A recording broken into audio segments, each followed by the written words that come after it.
Hello everyone, good morning. আমাদের এই ভ্লগটা কিন্তু থাইল্যান্ডের থার্ড ডের ভ্লগ। তো থার্ড ডেতে তোমাদের আগেই বলেছিলাম যে আমরা কিন্তু কোনো প্রোগ্রাম করিনি। আমাদের সেকেন্ড ডে পর্যন্ত আমাদের ডান্স ফেস্টিভ্যাল ছিল গণেশ চতুর্থীতে। তো আমরা থার্ড ডেতে কিন্তু আমরা সকাল সকাল ফ্রেশ হয়ে রেডি হয়ে পাটেয়া চলে গেছিলাম। তো পাটেয়াতে দেখতে পাচ্ছ আমি পুরো একদম রেডি। আমরা আজকে যেখানে যাব সেটা হচ্ছে কোরান আইল্যান্ড।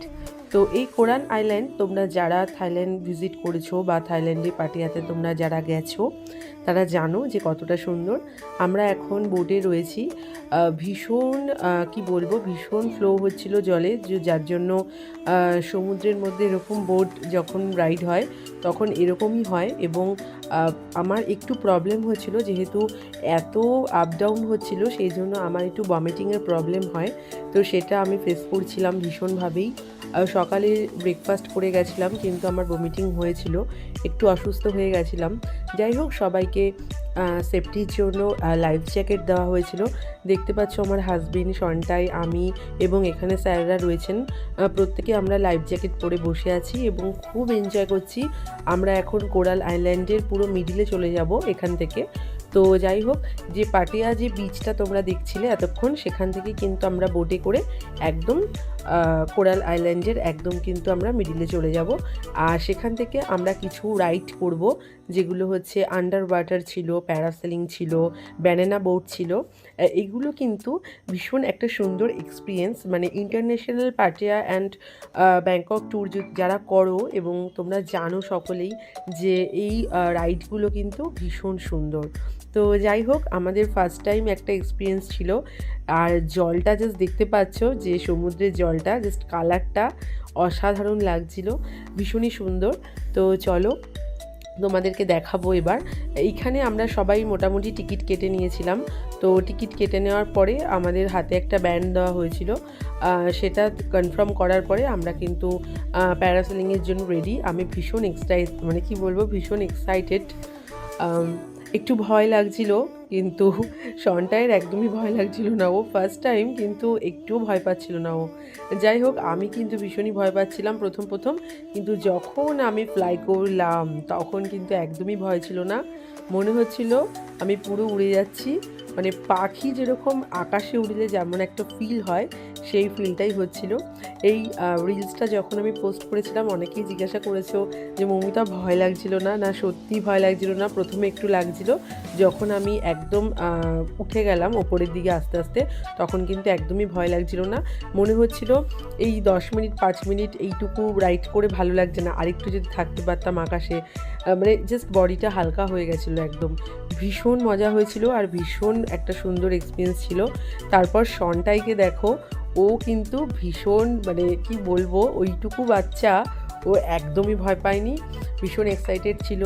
আরেকটা কথা বলবো তোমাদের সবাইকেই, সেটা হচ্ছে গিয়ে বাচ্চাদের যখন ওখানে রাইড হয়, এটা তোমরা অনেকেই জানো, তখন কিন্তু বাচ্চাদের একা কিন্তু সেখানে উঠতে দেওয়া হয় না। সেখানে কিন্তু সবসময়ই একজন করে হেল্পার থাকে, যেরকম যে কোনো হেল্পার ভাই বা দাদারা থাকেন, যারা কিন্তু বেবিদের সাথে কিন্তু রাইড করার সময় তারা সবসময় থাকে সেফটি হিসাবে। কারণ বাচ্চারা যদি অনেক সময় ভয় পেয়ে যায় বা কোনো রকম প্রবলেম হয় সেই কারণে। তো আমার হাজব্যান্ডও প্যারাসেলিং করেছিল। এখানে সব ভিডিওগুলো দিতে পারিনি, কারণ ব্লগটা অনেক বড় হয়ে যাবে, তোমাদের দেখতে একদমই ভালো লাগবে না। আর তো সময়ও নেই এখন অনেক লং ব্লগ দেখার, তো শর্ট করেই এখানে দিলাম। যাই হোক, তোমরা যারা পাটেয়া গেছো, অনেকেই গেছো, থাইল্যান্ড গেছো, তোমাদের এক্সপিরিয়েন্স কেমন কমেন্ট বক্সে অবশ্যই জানাবে, যারা ফার্স্ট টাইম প্যারাসেলিং করেছো। দেন আমরা ওখান থেকে এসে একটু ফ্রেশ ট্রেশ হয়ে দেন আমরা হোটেলে আসলাম। তো হোটেলে এসে আমরা এখানে এখন লাঞ্চ করব। তো সবাই মোটামুটি এত রাইড করেছি আমরা, এই রাইডগুলো করার পর কিন্তু আমরা সবাই ভীষণ হাংরি, ভীষণ খিদে পেয়েছিল আমাদের। তো এখানে লাঞ্চে সব কিছুই ছিল, রাইস ছিল, ডাল মাখনি ছিল, সবজি ছিল, অনেক কিছুই ছিল, চিকেন ছিল, সাথে ডেজার্টও অনেক কিছু ছিল। তো তোমরা দেখতেই পাবে এখন। তো মোটামুটি আমি কিছু খাবার নিয়েছিলাম টুকটাক। তো আমি একটু কি বলবো, মানে শরীরটা একদমই ভালো ছিল না। ফার্স্টে বলেছিলামই তোমাদের যে ভমিটিংয়ের প্রবলেম হয়েছিল, তো সেই জন্য সেরকম খুব একটা লাঞ্চ করতে পারিনি, জাস্ট হালকাই নিয়েছিলাম। এখান থেকে একটু গ্রিন স্যালাড নিয়েছিলাম, সাথে অনিয়ন স্যালাড ছিল। আর স্যালাডটাই বেশি ভালো লাগছিল ওই মুহূর্তে। কারণ কি হয়, বাইরে কোথাও গেলে না আমাদের বাঙালি খাবারের মতো টেস্টটা আমরা পাই না সেখানে। সেখানে একটা অন্যরকম খাবারের টেস্ট হয়, যেটা আমার একদমই ভালো লাগে না। কারণ আমরা তো বাঙালি সেই ভাতের গন্ধ, ডালের একটা সেন্ট, এই ব্যাপারগুলো কিন্তু হয় না। তো যাই হোক, মোটামুটি খেতে তো হবেই, কি করব। একটুখানি খারাপ লাগছিল টেস্টগুলো, খুব একটা ভালো লাগছিল না, তবুও খেতে হয়েছে। এখানে অনেক রকম আইটেম ছিল, আমি মোটামুটি টুকটাক 3-4টে আইটেম নিয়েছিলাম। আর আমার হাজব্যান্ডও টুকটাক সব রকম আইটেমই নিয়েছিল। পনির ছিল, যেটা আমার খুব ফেভারিট, তোমরা সবাই জানো।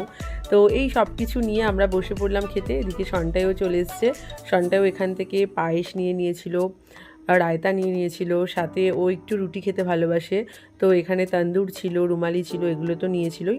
দেন সবাই আমরা এখন বুফে থেকে কিছু খাবার কালেক্ট করে নিলাম। এখান থেকে আমি একটু চিকেন নিয়ে নিচ্ছি এখন।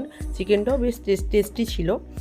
যাই হোক, চিকেনের টেস্টটাই একমাত্র মনে হয় আমাদের এখানের সাথে মিল হয়। যাই হোক, খাবারগুলো খুব গরম ছিল, আমরা সবাই খাওয়া দাওয়া করছি। এখন ভিডিওটা কেমন লাগলো তোমরা অবশ্যই